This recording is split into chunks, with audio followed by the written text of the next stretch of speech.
말씀의 제목은요, 내가 산을 향하여입니다.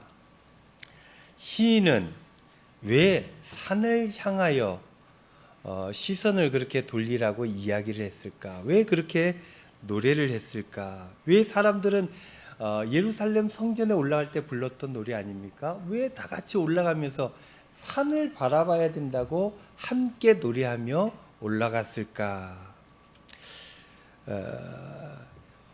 이 산을 바라보는 일이 어떤 의미인가? 산은 우리에게 어떤 것인가? 우리가 함께 나누면서 우리의 삶을 돌아보고 은혜를 나누기를 원합니다.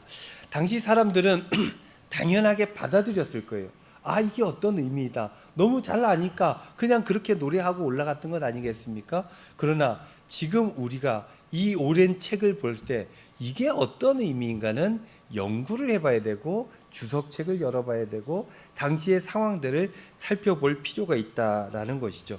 왜 산을 향해 바라봐야 된다라고 했을까? 바라본다는 것은 뭐 여러 가지 의미들을 담고 있습니다. 그냥 시선이 저리 간다가 아니라 바라본다는 것은 그것을 더 좋아한다는 것입니다. 그리고 바라본다는 것은 그것을 더 믿는다는 거예요. 여러분들 제가 얼마 전에 그 쇼츠, 요즘 유튜브 쇼츠 많잖아요. 거기에 보니까 그런 영상들이 있더라고요. 부모가 아빠, 엄마가 이렇게 있어요. 그리고 뒤에 어깨 등 뒤에 강아지가 있어요. 그런데 둘이 이렇게 있다가 하나 둘 셋 하고 갑자기 뒤를 강아지를 탁 돌아보면 강아지가 어느 쪽을 보는지 아십니까? 예? 뒤쪽. 그 집 강아지는 좀 이상한 것 같은데요. 자기가 좋아하는 사람을 바라봅니다. 첫 번째가. 그리고 자기가 신뢰하는, 그러니까 자기 주인이라고 믿는 사람을 쳐다본대요. 근데 자녀들이 있어요. 이런 거는 별로 여러분들 추천하지는 않지만은 그런 걸 하는 사람들이 있더라고요. 자녀가 한 3명, 4명 있어요. 그러면 첫째 아이를 놓고 부모가 있다가 갑자기 이렇게 탁 쳐다보면 첫째 아이가 어디를 바라보느냐. 그게 본인이 신뢰하고 있는 사람을 바라보는 거예요. 여러분 절대로 이번 명절이나 이럴 때 이런 걸 테스트하지 마십시오. 마음에 상처가 남을 가능성이 굉장히 높습니다. 그래서 보통 딸들은 아빠를 많이 보더라고요. 아들은 엄마를 많이 보고. 그럼에도 불구하고 아빠 쪽이나 엄마 쪽이 한쪽이 더 많아지면 이 사람은 내가 인생을 잘못 살았나 이렇게 생각을 하게 되는 것이죠. 이 바라본다고 하는 것은 이런 거예요. 자기가 좋아하는 거, 자기가 믿는 거, 그리고 또 바라본다는 것도 이런 의미도 있어요. 내가 찾아보니까 그런 의미가 있다고 그러더라고요. 남들은 안 보는데 내가 바라보는 것, 그것은 내가 그 존재를 인정해 주는 거예요. 인정해 주는 것. 그래서 남들은 인정하지 않아도 나는 너를 인정해를 어떻게 표현해? 바라보는 것으로 몸의 메시지를 전해주게 되는 것이죠. 그런데 시인은 뭐를 바라보라 그랬어요? 산을 바라보래요. 산을. 여러분 산 좋아하십니까? 예, 그저께 우리 송창동 장로님 산에서 내려오셨잖아요. 우리 송 장로님은 산을 참 좋아하세요. 그런 좋아하는 거 말고, 좋아서 등산 가는 거 말고 나는 정말 여기서 살고 싶어 하는 사람들이 있느냐는 거예요. 산에 살고 싶어 있느냐? 거의 없죠. 마음으로는 산에 가 산답니다. 40대가 넘어간 남편들은 뭐를 많이 봅니까? 나는 자연인이다. 나는 산속에 살아가는 사람을 동경한다는 거예요. 자기는 못 가. 근데 거기를, 그러니까 이 속세를 떠나고 싶은 이 책임감, 이 삶의 무게들을 내려놓고 싶은 욕망, 그 위로가 필요했기 때문에 그걸 보는 것이지 실제 산에 가서 살아라? 안 된다는 거예요. 왜 산에는 못 삽니까? 없어요. 없는 것 태반이에요. 산에는. 있는 것 태반 어디입니까? 도시가 있는 것 태반이에요. 그래서 사람들이 몰려 사는 곳에 다 있어요. 그게 풍요가 있는 것은 도시. 산은 뭐예요? 없는 곳. 먹고 살 수가 없다는 거예요. 물론 사는 사람이 있죠. 비교적 없다는 거예요. 많은 사람들이 모여서 사는 곳에 뭐라도 있지 산에는 뭐가 없는 곳이다. 그런데 왜 이스라엘 사람들은 성전에 올라가면서 이 노래를 모두가 같이 불렀을까? 왜 산을 바라보라고 했고 그들은 아멘하는 심정으로 그 노래를 불렀을까? 왜 이런 표현을 썼을까? 성경에 예가 되는 한 이야기가 등장합니다. 그게 어디냐? 아브라함과 롯의 이야기예요. 삼촌 아브라함과 롯은, 조카 롯은 같이 떠났잖아요. 그래서 가나안 땅에 정착을 했어요. 하나님께서 그들에게 복을 주셨어요. 그래서 그들에게 풍요로움이 생겨지게 됐어요. 근데 이 풍요로움만 있으면 좋을 줄 아는데 이 풍요로움 때문에 문제가 발생합니다. 창세기 13장 5절 6절 말씀 보면 아브라함의 일행 롯도 양과 소와 장막이 있으므로 그 땅이 그들이 동거하기에 넉넉하지 못하였으니 많아져서 넉넉하지 못하게 된 거예요. 이게 우리네 인생이에요. 많아지면 다 좋을 것 같지만 그것 때문에 문제가 생긴다는 거예요. 넉넉하지 못하였으니 이는 그들의 소유가 많아서 동거할 수 없음이니라. 많아지면 어떻게 합니까? 함께하지 못한다는 거예요. 예수님께서 부자들 어떻게 해야 된다고요? 천국에 들어가기 어렵다 그랬어요. 많이 가진 사람들은 그게 안 된다는 거예요. 소유를 목표로, 소유를 기본 삶의 전제로 살아가게 되면 그 삶이 행복할 수가 없다라는 것이 성경 곳곳의 이야기죠. 어쨌든 아브라함과 롯이 하나님의 복을 받아서 같이 살 수 없게 되었다, 이렇게 이야기가 되는 거예요. 그런데 서로 헤어지게 되는데 누가 어디로 어떻게 갈지 정해야 했어요. 그런데 이것을 어떻게 결정합니까? 이게 이제 놀라운 일이에요. 우리가 할 수 없는 일들이죠. 9절 말씀 보면 이런 말씀이 있어요. 내 앞에 온 땅이 있지 아니야. 내 앞에. 이게 이제 아브라함이 하는 얘기죠. 너의 앞에, 조카 롯 너의 앞에 온 땅이 있지 아니하냐. 나를, 아브라함이죠. 나를 떠나가라. 네가 좌하면 나는 우하고 네가 우하면 나는 좌하리라. 이렇게 얘기를 했다는 거예요. 이게 얼마나 대단한 거냐면 선택권을 넘겨준 거예요. 소유와 관련된 문제에서 선택권을 넘겨준다? 자본주의 사회에서 있을 수 없는 일입니다. 자본주의 사회가 아니라 그 모든 인류 역사 가운데 이게 쉽지 않은 일입니다. 그런데 아브라함은 더 중요한 가치가 있었겠죠. 그것을 지키기 위해서 소유권을 그에게 넘겨주게 되었다라는 겁니다. 예를 들면 이런 거예요. 아버지께서 돌아가셨어요. 그런데 아버지 재산이 상당했습니다. 그럼 자녀들이 이 재산을 나누어 가져야 되잖아요. 이게 상속이라고 우리가 알고 있지 않습니까? 상속은 어떻게 합니까? 모르세요? n분의 1로 하는 겁니다. n분의 1. 똑같이 나누는 게 법이에요. 그런데 당시 아브라함 시대에 이런 법이 있습니까? 없죠. 그런 상황에서 아브라함이 이렇게 했다는 거예요. 이 재산들 네가 알아서 나누어라 라고 얘기한 거예요.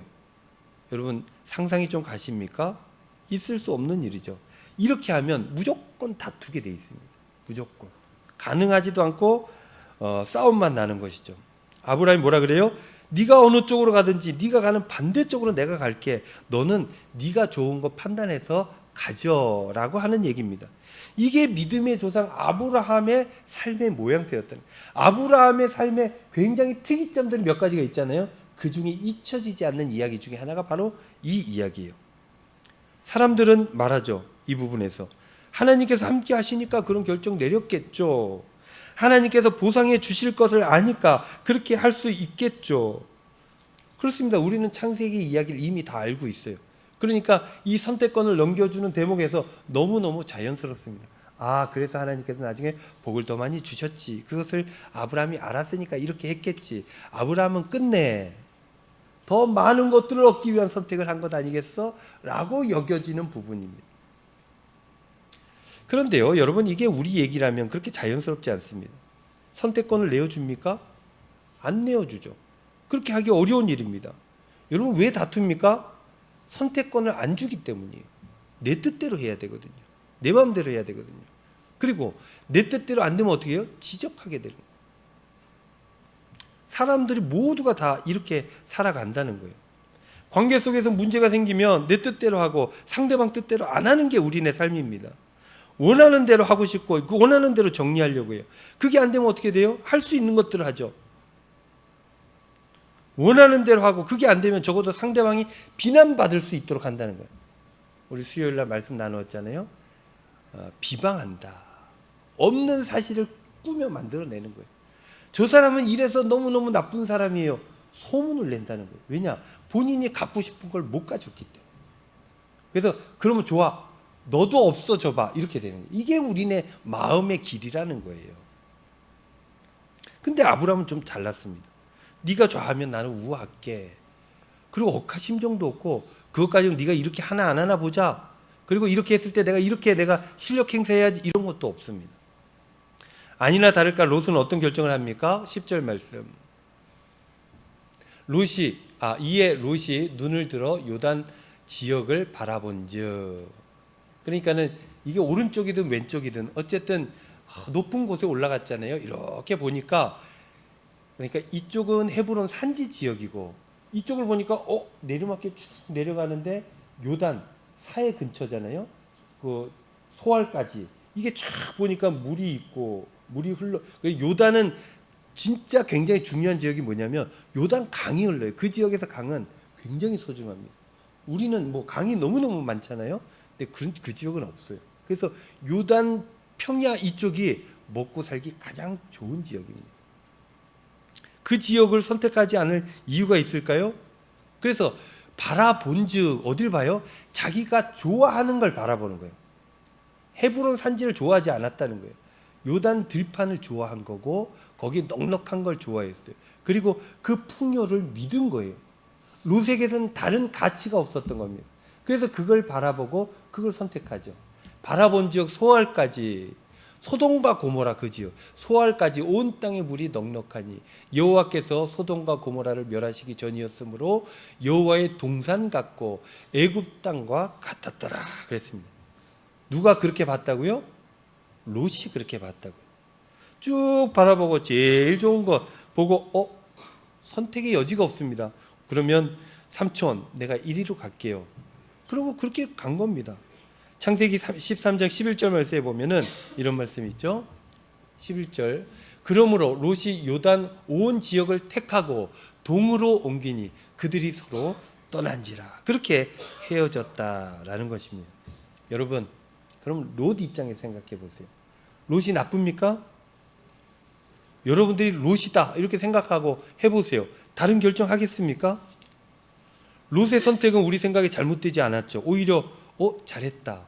여러분 같아도 그렇게 하지 않겠습니까?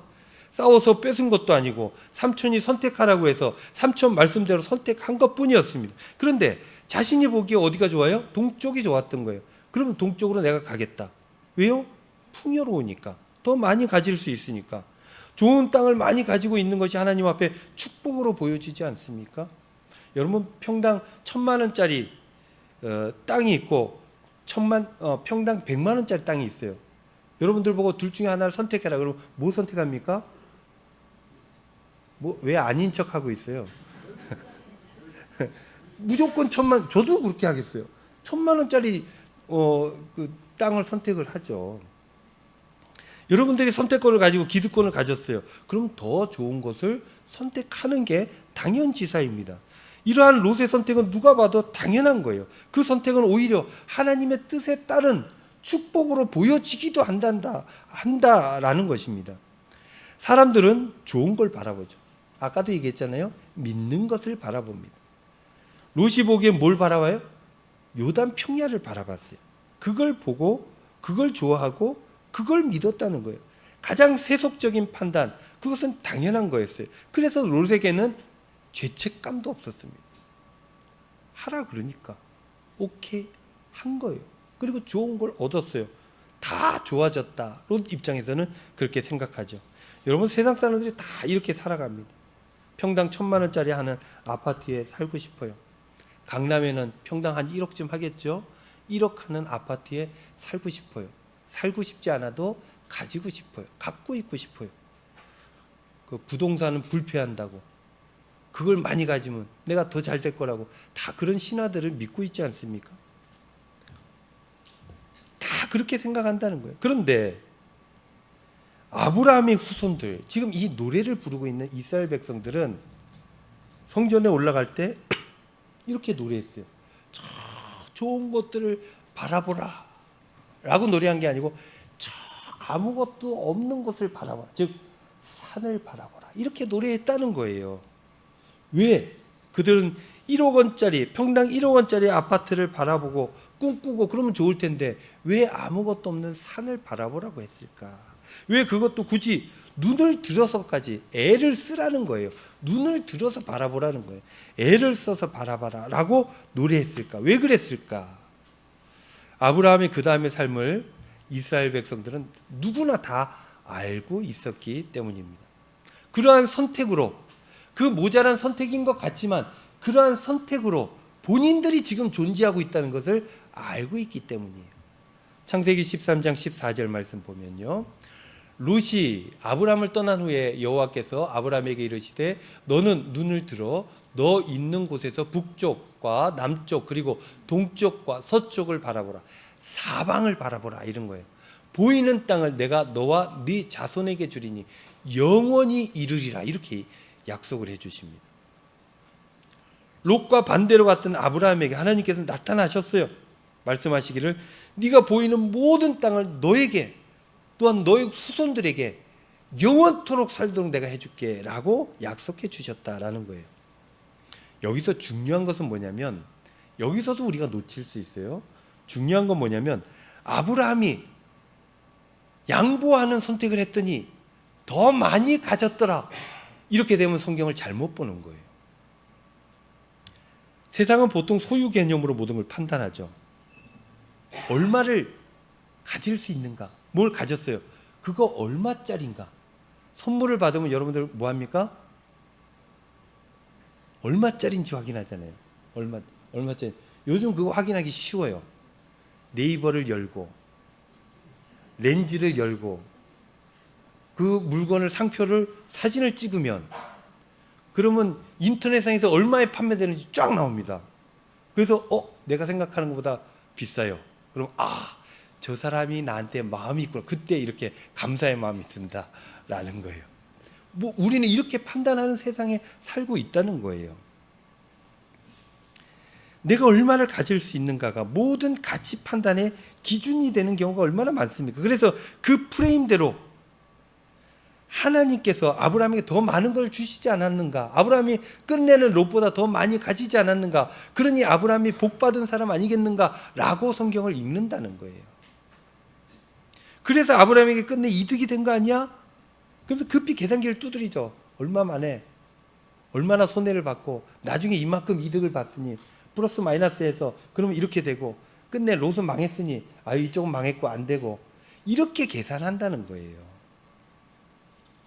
그런데 창세기를 그것을 강조하려고 쓴 이야기가 아니라는 겁니다. 아브라함을 우리는 믿는 믿음의 조상이라고 해요. 아브라함이 무엇을 믿은 겁니까? 하나님의 약속을 믿은 거예요. 여러분, 여기서 키워드는 약속입니다. 약속. 성경에는 구약이 있고 신약이 있잖아요. 이 구약, 신약, 약이 뭡니까?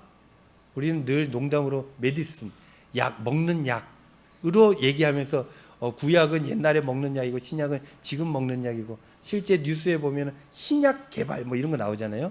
그 신약이 이 신약이 아닌 거잖아요. 여기서 약은 뭐냐면 테스트먼트, 유언, 증거, 이런 뜻인데, 이게 여기에서는 커버넌트라고 번역이 되어져요. 약속, 계약.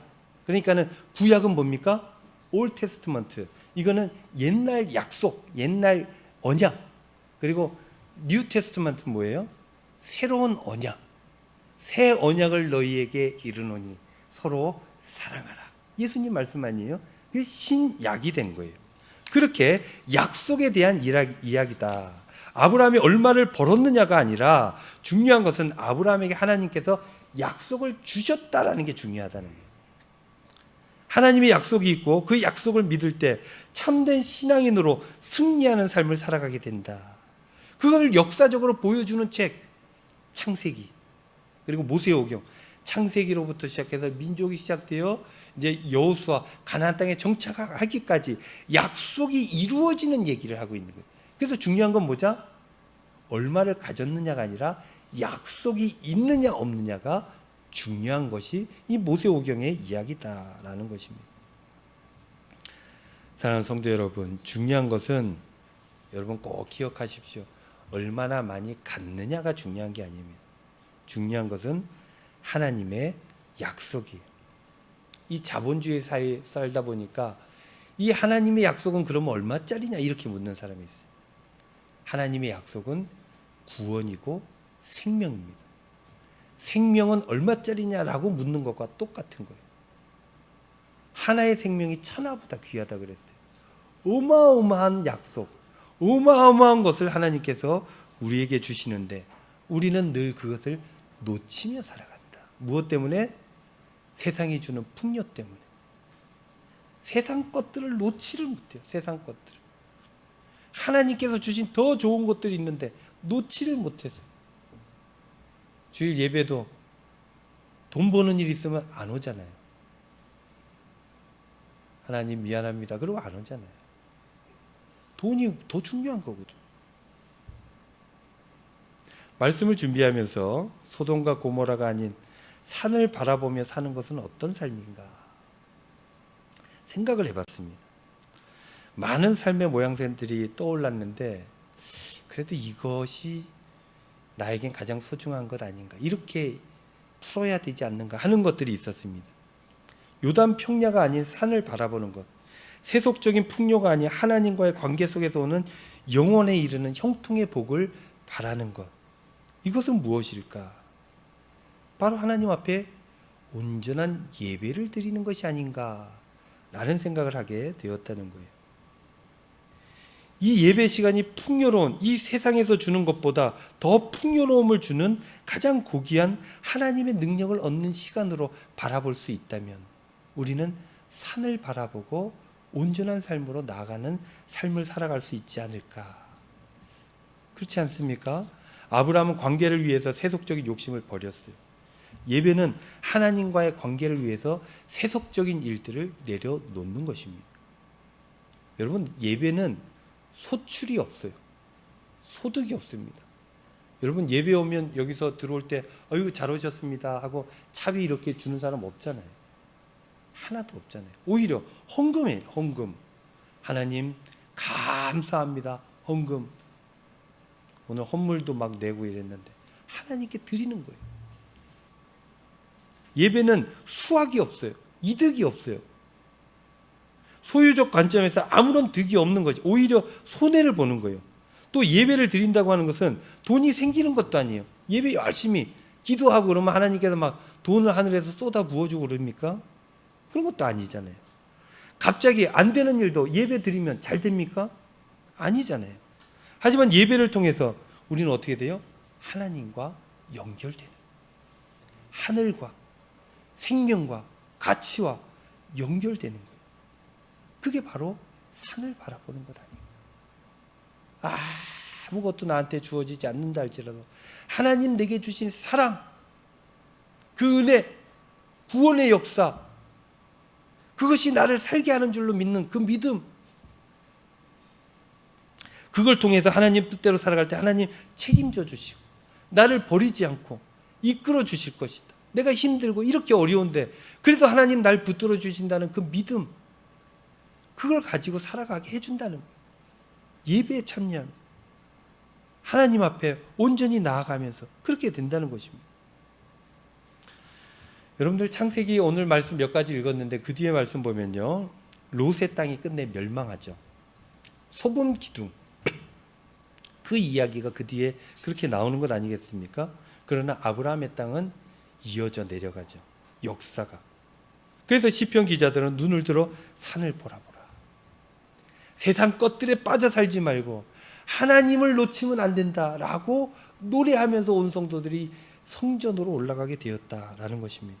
사랑하는 성도 여러분, 여러분들 삶의 자리에서 어떤 선택을 하겠습니까? 요단을 선택하겠어요? 아니면 산을 바라보겠습니까?